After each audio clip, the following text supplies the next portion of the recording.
வணக்கம். ஐபிசி தமிழின் இன்றைய அதிர்வினூடாக உங்களை சந்திக்கிறேன்.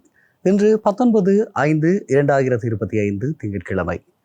ஈழத்தமிழினம் ஒரு வலி சுமந்த நாளாக நேற்றைய நாளையும் இந்த கடந்து வந்திருக்கக்கூடிய வாரத்தையும் மிக முக்கியமான நாட்களாக கடந்திருக்கிறது.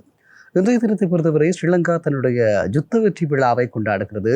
அரசனுடைய உத்தியோகபூர்வமான வெற்றி விழாவாக இது நடத்தப்படுகிறது.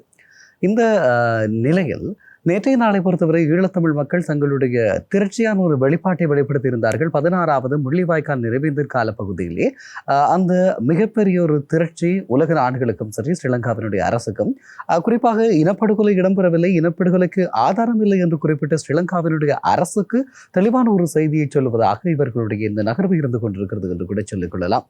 ஆக இன்றைய நாளில் ஸ்ரீலங்காவினுடைய அரசு யுத்த வெற்றி விழாவை கொண்டாடி கொண்டிருக்கக்கூடிய சூழலில் இந்த 21ஆம் நூற்றாண்டின் மிகப்பெரிய இன அழிப்பை சந்தித்த ஒரு இனமாக ஈழத்தமிழினம் தங்களுடைய உறவுகளை நினைவேந்தி இருந்தார்கள். இந்த காலகட்டத்திலே சர்வதேச அங்கீகாரம் என்ற ஒரு விடயத்தை ஈழத்தமிழ் மக்கள் தங்களுடைய போராட்ட கால பகுதியில் மிகுந்த எதிர்பார்ப்புக்கு மத்தியதாக இருந்திருக்கிறார்கள். குறிப்பாக தந்தை செல்வநாயகம் அவர்கள் தமிழர்கள் தங்களுடைய தேசிய இலக்கை அடைய வேண்டுமாக இருந்தால் ஒரு சில விடயங்களை அடைவு பெற வேண்டும் என்ற விடயத்தை குறிப்பிட்டிருந்தார். குறிப்பாக ஒரு திடமான பலம் அல்லது கூட்டுணைவு இருக்க வேண்டிய தேவையை அவர் வலியுறுத்தி இருந்தார். அதே போல ஒரு இனமாக நாங்கள் எங்களுடைய உரிமைகளையும் சுயாட்சிகளையும் கோருகிறோமாக இருந்தால் எங்களுக்கான சர்வதேச அங்கீகாரம், இதை தாண்டி தமிழ் மக்களுடைய ஒற்றுமையும் அது சாத்தியமாக்கப்படுகின்ற வழிமுறைகளும் காரணமாக தமிழினம் தனக்கான தேவையை தன்னுடைய சுயாட்சி பிராந்தியத்தை அடைந்து கொள்வதற்கான வாய்ப்புகள் இருப்பதான ஒரு விடயம் இருந்து கொண்டிருக்கிறது. ஆகவேதான் இந்த விவகாரத்தில் தமிழ் மக்கள் தங்களுடைய திரட்சியை வெளிப்படுத்திக் கொண்டிருக்கிறார்கள். கடந்த உள்ளூராட்சி மன்ற தேர்தலிலும் தமிழ் மக்கள் மீண்டும் ஒரு அணியை தெளிவாக வழங்கியிருந்தார்கள். தமிழ் தேசிய தரப்பின் பக்கம் நாங்கள் இருக்கிறோம், ஆகவே எங்களுக்கான தமிழ் தேசிய நிலைப்பாட்டை நீங்கள் கருத்தில் கொள்ளுங்கள் என்று சொல்லி அதை கடந்து வருகிற போது நேற்றைய நாள் முள்ளிவாய்க்கால் மண்ணிலே மிகப்பெரிய மக்கள் கூட்டத்தை நாங்கள் எல்லோருமே அவதானித்திருந்தோம். மீண்டும் மீண்டும் இந்த விவகாரத்தை நான் இந்த விடயத்தை ஏன் குறிப்பிடுகிறேன் என்று சொன்னால், இந்த சந்தர்ப்பம் என்பது ஈழத்தமிழினம் தனக்கான நீதியை மீண்டும் 16 ஆண்டுகள் கழித்து மிக வலுவாக வலியுறுத்தி கொண்டிருக்கிறது என்பதே காரணம். இந்த நிலையில் தான் நாங்கள் எல்லோருமே எதிர்பார்த்திருக்கக்கூடிய சர்வதேச அங்கீகாரம் என்பது எங்களுக்கு கிடைத்திருக்கிறதா இல்லையா? இது மிகப்பெரிய ஒரு கேள்வியாக இருந்து கொண்டிருக்கக்கூடிய சமநேரத்தில் இதற்கான பதில் வருகிறது. குறிப்பாக சர்வதேசத்திலே இருக்கக்கூடிய நாடுகள் ஈழத்தமிழர்களுக்கு இழைக்கப்பட்டது ஒரு அநீதி என்ற விடயத்தை ஏதோ ஒரு வகையில் ஏற்றுக்கொண்டிருக்கிறார்கள் என்றுதான் குறிப்பிட வேண்டும். குறிப்பாக நாங்கள் குறிப்பிட்டுக் கொள்ள வேண்டுமாக இருந்தால் கடந்து வந்திருக்கக்கூடிய 16 ஆண்டுகளிலும் அமெரிக்கா சர்வதேச மனித உரிமை மன்றிலே இலங்கையிலே ஒரு இனப்படுகொலை இடம்பெற்றிருக்கிறது என்பது தொடர்பான நிகழ்ச்சி நிரலை தொடர்ச்சியாக முன்வைத்து வருகிறது. அதற்கு உலக நாடுகள் தொடர்ச்சியான ஆதரவையும் எதிர்ப்புகள் நடுநிலை தன்மைகளையும் வழங்கிக் கொண்டிருக்கிறார்கள். இந்த சமநேரத்திலே தான் இப்போது இந்த விவகாரம் இன்னும் அதிர்ச்சியையும் எதிர்பார்ப்புகளையும் ஏற்படுத்தி இருக்கக்கூடியதற்கான காரணம், வரலாற்றில் என்றுமில்லாத அளவுக்கு ஈழத்தமிழர்களுடைய அரசியல் அடைவு என்பது சர்வதேச நாடுகளில் ஒரு பெருமிதம் கொள்ளக்கூடிய வகையில் மாறியிருக்கிறது என்று கூட சொல்லிக் கொள்ளலாம். குறிப்பாக கனடாவை பொறுத்தவரை அது மிக உச்சகட்டத்திலே இருக்கிறது. குறிப்பாக கனடாவை பொறுத்தவரை உங்களுக்கு தெரியும், தமிழின அழிப்பு வாரம் நினைவேந்தப்படுகிறது, தமிழின அழிப்பு அறிவூட்டல் கல்வி இருக்கிறது. அதே போல இப்போது பிரம்டன் நகரிலே ஒரு மிகப்பெரிய ஒரு நினைவு தூவி அமைத்திருக்கிறார்கள், தமிழின படுகொலை இடம்பெற்றது என்பதற்கான சான்றினை. அதை தாண்டி வருகிற போது கனடாவினுடைய இந்த புதிய பிரதமரும் கூட இலங்கையில் இருக்கக்கூடிய ஈழத்தமிழ் மக்களுக்கு இழைக்கப்பட்டது ஒரு அநீதிதான் என்ற விடயத்தை மிக தெளிவாக சொல்லியிருக்கிறார். அவர் ஒரு அறிக்கையிலே கடந்த மே மாதம் 18ஆம் தேதிக்குரிய அறிக்கை கனேடிய பிரதம மந்திரியினுடைய அலுவலகத்தில் இருந்து வந்திருக்கிறது. தமிழின படுகொலை நினைவேந்த நாளை முன்னிட்டு பிரதம மந்திரி மார்க் கார்னி என்று இந்த அறிக்கையை இவ்வாறு வெளியிட்டிருப்பதாக தன்னுடைய தமிழ் மொழிபெயர்ப்பிருக்கிறது. இலங்கையில் ஆயுதப்போர் முடிவடைந்து இன்றுடன் 16 வருடங்கள் ஆகிவிட்டது. 26 வருடங்களுக்கு அதிகமாக நீடித்த இந்த போரில் பல 10,000 பொதுமக்கள் கொல்லப்பட்டார்கள். இந்த தமிழ் இனப்படுகொலை நினைவேந்த நாளில் இழந்த உயிர்களையும் சிதறிப்போன குடும்பங்களையும் பேரழிவடைந்த சமூகங்களையும் இன்று வரை காணாமலாக்கப்பட்டவர்களாக இருப்போரையும் நாம் நினைவு கூறுவோம். அத்துடன் தமது அன்புக்குரியவர்கள் நினைவுகளை சுமக்கும் கனேடிய தமிழ் சமூகத்தையும் கனடாவின் பல பகுதிகளிலும் திட்டமிடப்பட்டுள்ள நினைவேந்தல் நிகழ்வுகளையும் நாங்கள் மனதிற்கொள்ளுகிறோம். பொறுப்பு குரலுக்கும் உண்மை நீதி ஆகியவற்றை அடைவதற்கும் எடுக்கப்படும் சுதந்திரமான சர்வதேச முயற்சிகளை கனடா தொடர்ந்தும் ஆதரிக்கிறது. இந்த நினைவேந்தல் நாளை நாம் கடைபிடிக்கும் போது துணிவுடன் அஞ்சலி செலுத்துவதற்கான உறுதிப்பாட்டையும் நீடித்திருக்கும் அமைதிக்கான செயற்பாடுகளையும் உறுதிப்பாட்டையும் அது பலப்படுத்தும் அப்படி என்று சொல்லி அவர் சொல்லியிருக்கிறார். அதே சம நேரத்திலே கடந்த 14ஆம் தேதி பிரித்தானிய பாராளுமன்றத்திலே ஒரு நினைவேந்தல் கூட்டம் இடம்பெற்றது. இதிலே பிரித்தானியாவில் இருக்கக்கூடிய தமிழ் பெண் நாடாளுமன்ற உறுப்பினர் உமா குமரன் இந்த இன அழிப்பு தொடர்பாகவும் முள்ளிவாய்க்கால் நினைவேந்தல் தொடர்பாகவும் தன்னுடைய உரையை முன்வைத்திருந்தார். தொடர்ச்சியாக தமிழ் மக்களுக்கான அந்த நீதி பெறப்பட வேண்டும் என்பதில் அவர் குறிப்பாக குறியாக இருக்கிறார். அந்த அடிப்படையில் அந்த நாளிலே குறிப்பாக சொல்லிக்கொள்ள வேண்டுமாக இருந்தால் பல உறுப்பினர்கள் தமிழர்களுடைய நீதியை வலியுறுத்தி இருந்தார்கள். அந்த நேரத்தில் பிரித்தானியாவினுடைய பிரதமர் ஒரு விடயத்தை ஞாபகப்படுத்தியிருந்தார். பிரித்தானியா 4 நபர்களுக்கு எதிராக விதித்திருக்கக்கூடிய தடை தொடர்பாகவும் தமிழ் மக்களோடு தாங்கள் இருப்பது தொடர்பாகவும் குறிப்பிட்டிருந்தார். குறிப்பாக பிரித்தானியாவினுடைய தற்போதைய பிரதமர் ஹேமர் கடந்த காலங்களிலே தொழிற்கட்சியினுடைய தலைவராக இருக்கின்ற போது தமிழ் மக்கள் சார்ந்த நிறைய பிரச்சனைகளில் பேசியிருக்கக்கூடியவர், அறிக்கைகளை வெளியிட்டிருக்கக்கூடியவர், தொடர்ச்சியான ஆதரவை வெளிப்படுத்தியிருக்கக்கூடியவர். இப்போது மலர்ந்திருக்கக்கூடிய ஆட்சியிலே அவர் ஆட்சியினுடைய பிரதமராக இருக்கிறார். ஆகவே இந்த விவகாரங்கள் எல்லாம் ஒரு சர்வதேச அடைவுகளாக பார்க்கப்படுகிறது.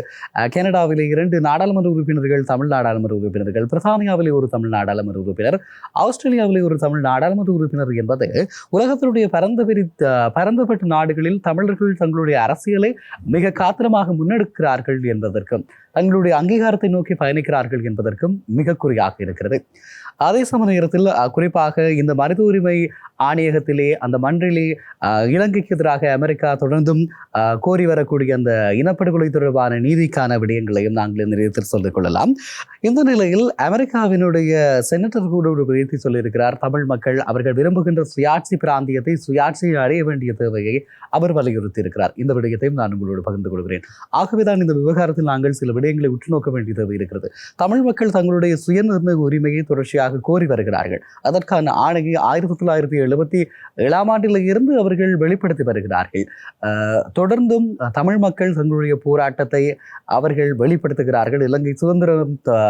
இலங்கை சுதந்திரமடைந்த காலம் தொட்டு தமிழ் மக்கள் தங்களுடைய சுயாட்சி அலகை கோரி வரக்கூடிய தன்மையினை நீங்கள் காணக்கூடியதாக இருக்கும். இந்த கடந்து வந்திருக்கக்கூடிய பாதையிலே தமிழ் மக்கள் அனுபவித்திருக்கக்கூடிய இழப்புகளும் வலிகளும் அதனுடைய பதிவுகளும் என்பது நாம் எல்லோருக்குமே மிக திடமான செய்திகளை சொல்லும். அந்த இழப்புகளுக்கும் அந்த தியாகங்களும் நமக்கு ஒரு விலையை தந்திருக்கிறது. அதன்படியாக நாங்கள் எங்களுடைய தீர்வு நோக்கிய பிரச்சனைகளில் நகர வேண்டும் என்ற நிலைப்பாடு இருந்து கொண்டிருக்கிறது. ஆனால் ஸ்ரீலங்காவை பொறுத்தவரை எத்தனை கட்சிகள் ஆட்சிக்கு வந்தாலும் அந்தந்த தரப்புகள் ஒவ்வொன்றும் ஸ்ரீலங்காவினுடைய சிங்கள இராணுவத்தை காப்பதிலும் ஸ்ரீலங்கா ஒரு சிங்கள பௌத்த தேசம் என்பதனையும் அவர்களுடைய பௌத்த பேரினவாத மனநிலை, அதாவது மகாவம்ச மனநிலையில இருந்து மாறுவதற்கான சாத்தியங்கள் இல்லை. தேனும் பாலும் முழுக்க அவர்கள் பேசிக்கொண்டாலும் தேர்தல் காலங்களில் அதன் பின்பதாக அவர்களுடைய நடவடிக்கைகளோடு ஒவ்வொன்றுமே உங்களுக்கு தெரியும். எந்த நிலையில தான் நாங்கள் சில விடயங்களில் இறுக்கமான கவனமான முடிவுகளை எடுத்தாக வேண்டிய தேவை இருக்கிறது. தமிழ் மக்கள் தங்களுடைய புலம்பெயர் அரசியல் கட்டமைப்பை வலுப்படுத்த வேண்டும். அதன் மூலமாக புலம்பெயர் சக்திகளினுடைய ஆதரவையும் ஒரு கூட்டு சக்தியை உருவாக்குவதன் மூலமாகவும் தமிழர்கள் தாங்கள் நினைத்து அந்த கனவு தேசத்தையும் தங்களுக்கான சுயாட்சி உரித்தையும் பெற்றுக்கொள்ள முடியும் என்பது ஒரு மறுக்க முடியாத உண்மையாக இருக்கிறது. இந்த நேரத்திலே இன்னும் ஒரு விடயத்தையும் குறிப்பாக சொல்லிக்கொள்ள வேண்டும். உலக நாடுகள், தமிழர்கள் எதிர்பாராத நாடுகள், அந்தந்த நாடுகளிலே புலம்பெயர்ந்து அகதிகளாக சென்ற நாடுகளிலே அந்தந்த நாட்டினுடைய அரசுகள் தமிழ் மக்களுக்கு ஆதரவான நிலைப்பாட்டை தொடர்ச்சியாக வெளிப்படுத்திக் கொண்டிருக்கிறார்கள். ஆனால் ஈழத்தமிழர்கள் கடந்த பல நூற்றாண்டுகளாக நம்பி இருக்கக்கூடிய தங்களுடைய தந்தையர் தேசம் என்று நம்புகின்ற உறவு கொண்டாடுகின்ற இந்தியாவோ தமிழ் மக்களினுடைய குறிப்பாக இந்த ஈழத்தமிழ் மக்களுடைய முதுகில் குத்துகின்ற நடவடிக்கையை தொடர்ச்சியாக மேற்கொண்டு வருகிறது. அந்த விவகாரத்தை நான் குறிப்பாக சொல்லிக்கொள்ள வேண்டுமாக இருந்தால் மனித உரிமை ஆணையத்தினுடைய அந்த சர்வதேச மனித உரிமை மன்றில் கூட தொடர்ச்சியாக நடுநிலைமையை பேணி வருகிறது. இந்த இலங்கையில் இடம்பெற்றிருக்கக்கூடியது ஒரு இனப்படுகொலை என்ற விடயத்தை ஏற்றுக்கொள்ள தயாரில்லை. 2009 ஆண்டு குறிப்பாக இடம்பெற்றிருக்கக்கூடிய அந்த இறுதிச் யுத்தத்தின் போது ஆயுதங்களை வழங்கியது இந்தியா. அதே போல தங்களுடைய வீரர்களை களமுறைக்கு போராடியதும் இந்தியா. அதே போல 87களுக்கு முன்பதாக அமைதிப்படை என்ற ஒரு விடயத்தை இலங்கையிலே தரையிறக்கி அவர்கள் வடக்கு கிழக்கிலே புரிந்த அட்டூழியங்கள் என்பது கொஞ்சம் நிஜமல்ல. ஆயுதங்களை காட்டி மிரட்டி படுகொலை செய்தது, பாலியல் வல்லுறவு செய்தது. ஸ்ரீலங்காவினுடைய சிங்கள அரசு கூட வைத்தியசாலைகளுக்குள் புகுந்து துப்பாக்கிச்சூடு நடத்தவில்லை. ஆனால் இந்தியாவினுடைய அமைதிப்படை இந்த துப்பாக்கிச்சூடுகளை நிகழ்த்துகிறது. இப்படியான தொடர்ச்சியான வன்முறைகளுக்கு இன்று வரை இலங்கையில் நடந்த படுகொலைகளுக்கும் நீதி இல்லை, இந்தியா செய்த கொலைகளுக்கும் நீதி இல்லை. இப்படியான ஒரு சூழலில் இன்றும் ஈழத்தமிழர்கள் இந்தியாவை நம்பிக்கொண்டிருக்கிறார்கள். ஆனால் இந்த தமிழ் மக்களுடைய வலைகளை புரிந்து புரிந்து கொள்ளக்கூடிய நிலைமையில் இந்தியாவினுடைய எந்த ஒரு ஆட்சி தரப்பும் இருக்கவில்லை என்பதுதான் கவலைக்குரிய ஒரு விடயம். இந்தியாவினுடைய தமிழ்நாட்டில் இருக்கக்கூடிய மக்களும் தமிழ்நாட்டினுடைய அரசும் தமிழ் மக்களின் சார்பாக அவர்கள் தங்களுடைய நிலைப்பாட்டை எடுத்திருக்கலாம். ஆனால் ஒருங்கிணைந்த தேசமாக இந்தியா தமிழர்களுடைய பக்கம் இல்லை என்பதை இந்த நேரத்தில் குறிப்பிட்டு சொல்லிக் கொள்ளக்கூடியதாக இருக்கிறது. தமிழ்நாட்டிலே தமிழீழம் ஒரு தீர்வு என்ற தீர்மானங்கள் நிறைவேற்றப்பட்டிருக்கலாம். தொடர்ச்சியான ஆதரவலைகள் ஆதரவு போராட்டங்கள் எல்லாம் தமிழ்நாட்டில் இடம்பெற்றிருக்கலாம். ஆனால் இதை தாண்டி இந்தியா என்ற ஒருங்கிணைந்த தேசத்தில் தமிழர்களுக்கான ஆதரவு நிலைப்பாடு என்பது வெறும் பூஜ்ஜியமான ஒன்றாகவே காணப்படுகிறது என்பதையும் இந்த நேரத்தில் நான் பகிர்ந்து கொள்கிறேன். இப்படியாக இது எல்லாம் உங்கள் எல்லோருக்குமே தெரிந்த விடயம். இந்த நிலையில் இந்த ஸ்ரீலங்காவினுடைய அரசு இந்த இனப்படுகொலை விவகாரத்தில் தொடர்ச்சியான மறுப்பை வெளியிட்டுக் கொண்டிருக்கிறது. அப்படி எதுவும் நடக்கவில்லை, அது ஆதாரப்பூர்வமற்ற விடயம் என்றும் சொல்லிக் கொண்டிருக்கிறார்கள். வாழுகின்ற சாட்சிகள் இந்த மண்ணிலே இருந்து கொண்டிருக்கிறோம். எங்களின் கண்முன்னே நடந்த கொலைகள், எங்களுடைய மக்கள் கொல்லப்பட்டது, எங்களுடைய உறவுகளுடைய கை கால் தலைகள் துண்டு துண்டாக அறுக்கப்பட்டது, கந்தக குண்டுகள் இந்த தேசத்தில் விழுந்தது, இதையெல்லாம் எங்களுடைய மக்கள் வாழுகின்ற சாட்சிகளாக இருந்து கொண்டிருக்கக்கூடிய நிலையிலும் இந்த இப்போதைய அரசும் கூட அதனை மறுத்திருக்கக்கூடிய ஒரு கவலையான துன்பியல் சம்பவம் பதிவாகி இருக்கக்கூடிய நிலையில் இன்று ஸ்ரீலங்கா தன்னுடைய யுத்த வெற்றி விழாவை கொண்டாடுகிறது. ஆனால் சர்வதேச நாடுகள் மிக அழுத்தமான ஒரு ஆதரவை தமிழ் மக்களுக்கு வழங்கிக் கொண்டிருக்கிறார்கள். அந்த அடிப்படையில் இந்த விவகாரத்திலே பிரித்தானியாவும் கனடாவும் மிக முக்கியமான நகர்வுகளை மேற்கொண்டு கொண்டிருக்கிறது என்பதையும் இந்த நேரத்தில் ஞாபகப்படுத்திக் கொள்கிறேன். ஆகவே இனி வரக்கூடிய காலங்களில் ஈழத்தமிழர்களுக்கான பிரச்சனை தொடர்பிலே கனடா எடுத்திருக்கக்கூடிய இந்த முடிவுகளைப் போலவே பிரித்தானியாவிலும் சாதகமான நிலைமைகள் உருவாகக்கூடும். இரண்டு நாடுகளினுடைய கூட்டின் அடிப்படையில் ஒரு சில அழுத்தங்கள் மிக பாரதூரமான வகையில் ஸ்ரீலங்காவை பாதிக்கப் போகிறது. இந்த நிலைமையும் இருந்து கொண்டுதான் இருக்கிறது என்பதை சொல்லிக்கொண்டு சில பதிவுகளையும் உங்களோடு பகிர்ந்து கொள்ளலாம். குறிப்பாக கனடாவை பொறுத்தவரை 2022ஆம் ஆண்டு கனடாவினுடைய பாராளுமன்றத்தில் மே 18ஆம் நாளை தமிழ் இனப்படுகொலை நினைவு நாளாக அங்கீகரித்திருந்தது. 2023ஆம் ஆண்டிலே கனடாவினுடைய பிரதமர் ஜஸ்டின் ட்ரூடோ இந்த நாளை நினைவு கூர்ந்து இந்த நிகழ்வு மனித உரிமைகள், சமாதானம் மற்றும் ஜனநாயகம் ஆகியவற்றுடைய முக்கியத்துவத்தை நினைவூட்டுகிறது என்று குறிப்பிட்டிருந்தார். அதேபோல 2025 இந்த கனேடிய பிரதமரினுடைய உரை அந்த அறிக்கை இருந்திருந்தது என்பதை சொல்லிக்கொள்ளலாம். அதே போல அமெரிக்காவை பொறுத்தவரை அமெரிக்காவினுடைய சில நாடாளுமன்ற உறுப்பினர்கள் தமிழ் இனப்படுகொலை நினைவு நாளை அங்கீகரித்திருக்கிறார்கள். மனித உரிமை மீறல் இடம்பெற்றிருப்பதாக இலங்கையிலே அமெரிக்கா ஏற்றுக்கொண்டு மனித உரிமை பேரவையிலே தொடர்ச்சியான வரைவுகளை செலுத்தி வருகிறது என்பதை சொல்லிக்கொள்ளலாம். ஸ்பெயினை பொறுத்தவரை 2019ஆம் ஆண்டு ஸ்பெயின் நாட்டினுடைய பார்சிலோனா நகராட்சியில் இலங்கை அரசாங்கத்தால் மேற்கொள்ளப்பட்ட இனப்படுகொலைக்கு சர்வதேச விசாரணை நடத்த வேண்டும் என தீர்மானம் நிறைவேற்றியிருந்தது. இத்தாலியிலே 2021ஆம் ஆண்டு இத்தாலியினுடைய பார்மலோ நகராட்சி மன்றத்திலே இனப்படுகொலைக்கு அங்கீகாரம் அளித்து ஒவ்வொரு ஆண்டும் மே மாதம் தமிழ் இனப்படுகொலை கல்வி வாரத்தை கொண்டாட தீர்மானித்திருந்தார்கள் என்பதையும் சொல்லிக் கொள்ளலாம். அதே போல இந்த அங்கீகாரங்கள் தொடர்ச்சியாக இருந்து கொண்டிருக்கிறது. குறிப்பாக people for equality and relief Lanka என்று சொல்லக்கூடிய அமைப்பு 2019ஆம் ஆண்டிலே இலங்கையின் வடக்கு கிழக்கு மாகாணங்களில் 2009 நடந்த முள்ளிவாய்க்கால் இனப்படுகொலைக்கு நீதி தேவை என தொடர்ச்சியாக வலியுறுத்தி வருகிறது. அதே போல international truth and justice project, அதாவது சர்வதேச உண்மைக்கும் நீதிக்குமான அமைப்பு இலங்கையில் இடம்பெற்றது இனப்படுகொலை என்பதனை ஏற்றுக்கொண்டிருக்கிறார்கள், நீதி தேவை என்று வலியுறுத்தி வருகிறார்கள். அதே போல தொடர்ச்சியான தமிழ் அமைப்புகளும் சர்வதேச ரீதியிலே இதனை வலியுறுத்தி வருகிறார்கள் என்பதையும் சொல்லிக் கொள்ளலாம். குறிப்பாக சர்வதேச மனித உரிமை ஆணையம் UNHRC என்று சொல்லக்கூடியது உலகளாவிய இந்த இனப்படுகொலைக்கு அதிகாரப்பூர்வமான விசாரணைகள் நடத்துவதற்கு முயற்சிகளை மேற்கொண்டு வருகிறது. இறமையுள்ள ஒரு நாடாக இலங்கை அதற்கு அனுமதி அளிக்கவில்லை. அதனால் அது ஒரு தடைப்பட்ட நிலைமையை காணப்படுகிறது என்பதையும் சொல்லிக் கொள்ளலாம். அதே போல ஆம்னஸ்டி இன்டர்நேஷனல் என்று சொல்லக்கூடிய அமைப்பு தமிழர் இனப்படுகொலைக்கு நீதி கிடைப்பதற்காக சர்வதேச சமூகத்தை அழைத்து தொடர்ந்து அதற்கு எதிராக குரல் கொடுத்து வருகிறது என்பதையும் இந்த நேரத்தில் சொல்லிக் கொள்ளலாம். குறிப்பாக கனடா, நியூசிலாந்து, அமெரிக்கா, இங்கிலாந்து போன்ற நாடுகள் தமிழர் இனப்படுகொலைக்கு நீதி தேவை என்ற கருத்தை ஆதரிக்கிறது என்ற விடயத்தையும் சொல்லிக்கொள்ளக்கூடியதாக இருக்கிறது என்றதையும் சொல்லிக்கொள்ளலாம். சர்வதேச நீதிக்கூடங்கள் மற்றும் நியாய அமைப்புகளும் இதற்கான தொடர் விசாரணைகளை மேற்கொண்டு கொண்டிருக்கிறது. இந்தியாவை பொறுத்தவரை இந்த நிலைப்பாட்டில் தொடர்ச்சியாக நடுநிலை தன்மையை வெளிப்படுத்திக் கொண்டிருக்கிறது.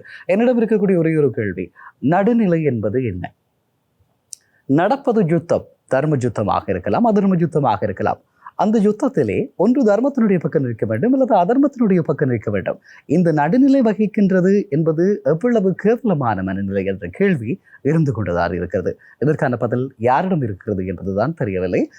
இந்த நிலையில் குறிப்பாக இந்தியா இந்த விவகாரத்தில் தமிழ் மக்களுக்கு இனப்படுகொலை இழைக்கப்பட்டது என்ற விடயத்தை எப்போது ஏற்றுக்கொள்ளப் போகிறது என்ற ஒரு கேள்வி இருக்கிறது. குறிப்பாக 1983 ஆண்டுகளில் இலங்கையிலே தமிழர்களுக்கு எதிராக ஜூலை கலவரங்கள் இடம்பெற்றது. இது ஒரு இனப்படுகொலை அப்படி என்று சொல்லி அப்போதைய இந்தியாவினுடைய பிரதமராக இருந்திருக்கக்கூடிய இந்திரா காந்தி ஏற்றுக்கொண்டிருந்தார். அதன் பின்பதாக இந்தியாவின் ஆட்சிக்கு வந்த எந்த ஒரு தலைவர்களும் ஈழத்தமிழ் மக்களுக்கு எதிராக நிகழ்த்தப்பட்ட அநீதிகளுக்காக குரல் கொடுக்கவும் இல்லை, அதனை ஏற்றுக்கொள்ளவும் இல்லை. ஆகவேதான் நாங்கள் நம்பிக்கொண்டிருக்கக்கூடிய இந்தியா எங்களை தொடர்ச்சியாக ஏமாற்றிக் கொண்டிருக்கிறது, ஈழத்தமிழ் மக்களை முதுகிலே குத்தி இருக்கிறது என்ற விடயத்தையும் பதிவு செய்கிறேன். இந்த நிலைமையில் ஸ்ரீலங்கா அரசுக்கு சர்வதேச அங்கீகாரம் என்பது எப்படி இருக்கிறது என்று சொன்னால் ஈழத்தமிழ் மக்களுக்கு சார்பானதாகவும் அது இப்போதைய ஸ்ரீலங்காவினுடைய அரசுக்கு ஒரு பெரிய தலையீடியாக மாறியிருக்கிறது. ஏனென்று சொன்னால் ஒரு சர்வதேச விசாரணைக்காக அழைப்பை அவர்கள் விடுத்துக் கொண்டிருக்கிறார்கள். இப்போது ஸ்ரீலங்காவினுடைய அரசு இந்த விவகாரத்திலே ஒரு ஆதாரபூர்வமான விடயம் என்று சொல்லுகிற போது அப்படி ஆதாரபூர்வமான விடயம் என்று கூறினால் நீங்கள் இனப்படுகொலை நடக்கவில்லை என்று நம்பினால் சர்வதேச விசாரணை ஒன்றுக்கு அல்லது பக்கசார்பற்ற விசாரணைக்கு வாருங்கள் என்று சொல்லி பல நாடுகள் அழைப்புகளை விடுகிறது. குறிப்பாக பிரம்டனுடைய மேயர் பேட்ரிக் பிரவுன் கூட அந்த அழைப்பை விடுத்திருந்தார். குறிப்பாக உங்களுடைய தந்தை அதாவது மஹிந்த ராஜபக்சவினுடைய காலப்பகுதியிலே இப்படி ஒரு சம்பவம் இடம்பெறவில்லை, ஈழத்தமிழ் மக்கள் இங்கு கொல்லப்படவில்லை என்று நீங்கள் கூறுவீர்களாக இருந்தால் சர்வதேச விசாரணைக்கு அஞ்சாமல் வாருங்கள் அப்படி என்று சொல்லி அவர் தன்னுடைய கருத்தையும் பதிவு செய்திருந்தார் என்ற விடயத்தையும் இந்த நேரத்தில் ஞாபகப்படுத்திக் கொள்கிறோம். ஆக ஈழத்தமிழ் சமூகம் தன்னுடைய அடுத்த கட்ட நகர்வை நோக்கி பயணித்துக் கொண்டிருக்கிறது. இந்த விவகாரத்தில் ஈழத்தமிழர்களுக்கு ஆதரவான ஒரு நிலைப்பாட்டை கனடா மற்றும் பிரித்தானியா போன்ற நாடுகள் எடுத்திருக்கிறது. இந்த இரண்டு நாடுகளுடைய நகர்வுகள் எதிர்காலத்தில் ஒரு கூட்டணிந்த நடவடிக்கையாக மாறுகின்ற பட்சத்தில் அது ஈழத்தமிழர்களுக்கு இன்னும் ஒரு பலமானதாக இருக்கும். இதற்காக செய்ய வேண்டியது இரண்டு நாடுகளிலுமே இருக்கக்கூடிய தமிழ் நாடாளுமன்ற உறுப்பினர்கள், தொடர்ச்சியான தமிழ் அரசியல் செயற்பாட்டாளர்கள் இணைந்து ஒரு கட்டமைப்பினூடாக தங்களுடைய சுதந்திர தீர்வையும் தமிழ் மக்களுக்கு இழைக்கப்பட்டிருக்கக்கூடிய அநீதிகளுக்கான தீர்வினையும் கோர வேண்டியது ஒன்றை. நன்றி இந்த விவகாரம் தொடர்பாக இன்றைய நாளில் பார்த்திருக்கிறோம். ஸ்ரீலங்காவினுடைய நிலைப்பாடு என்பது எந்த அளவுக்கு மோசமானது என்பது இன்றைய நாளில் அவர்கள் கொண்டாடுகின்ற யுத்த வெற்றி விழாவில் இருந்து தெளிவாக தெரிகிறது. ஒரு நாடு ஒரு தேசம் என்று குறிப்பிடுகின்றவர்கள் ஒரு பக்கமாக லட்சக்கணக்கான தங்களுடைய உறவுகளை இழந்தவர்கள், இன்றும் அதனுடைய வழிகளோடு வாழுகின்றவர்கள் தங்களுடைய உறவுகளை நினைவேந்தி அழுது துடித்துக் கொண்டிருக்கக்கூடிய காலப்பகுதியில் அந்த மக்களை கொன்று குவித்தவர்கள் என்பதற்கான அதிகாரப்பூர்வமான ஆதாரங்கள் இருக்கிறது. நோ ஃபயர் ஜோன் அந்த காணொலிகள் நீங்கள் பார்த்திருக்கக்கூடியது. சேனல் 4 அந்த காணொலிகள் மிக திட்ட தெளிவான ஆதாரத்தை வெளிப்படுத்தி அதை கண்ட பிறகும் அவர்களை கொன்றவர்களை, அவர்களை கடத்தி காணாமலாக்கியவர்களை தேசிய வீரர்களாக கொண்டாடுகின்ற மனநிலையை தான் ஸ்ரீலங்காவினுடைய அரசும் அதனுடைய சிங்கள மக்களும் இருந்து கொண்டிருக்கிறார்கள் என்ற விடயத்தையும் இந்த நேரத்தில் நான் உங்களோடு பகிர்ந்து கொள்கிறேன். நன்றி உறவுகளே. நாளை மற்றொரு இன்றைய அதிர்வினூடாக உங்கள் அனைவரையும் சந்திக்கிறேன். அதுவரை வணக்கம்.